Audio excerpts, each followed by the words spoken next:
با فرارسیدن سال 1403 هجری شمسی همزمان در جریان ماه مبارک رمضان در اول عمل این سال امتحانات نهایی محصلان پانتون کابل آغاز شد.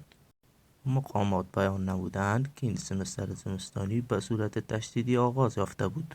طبق هدایتی که از سوی وزارت تحصیلات عالی به ما رسیده بود، چنان یک سمستر باید به صورت تجدیدی آغاز میشد که این سمستر از اول قوس آغاز و در اول حمل سال 1403 به اتمام رسید که امتحانات هم در اول همین سال جریان دارد.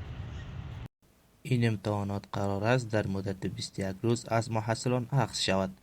در این حال محصلان میگویند امتحانات در ماه مبارک رمضان دشواری‌های خود را دارد.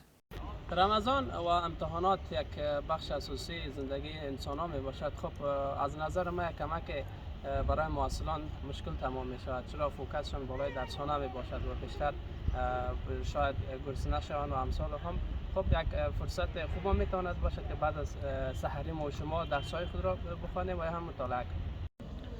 فرارسیدن امتحانات پانتون در ماه رمضان اگر ما بخوایم از او استفاده کنیم یک فرصت خوب میتونه به درس خواندن باشه، به خاطر که اکثرا مردم یا معلولین صبح وقت بیدار میشن از خواب، به خاطر سحری وقت امی جذب مغز انسان بیشتر می باشه و میتونیم خوب مطالعه کنیم و درس‌های پانتون بخونیم. مسائل سوالات امتحانات پانتون کابل با شکل تشکیلی، سه طلب، 4 جواب و وضعیت منفعلی می باشد.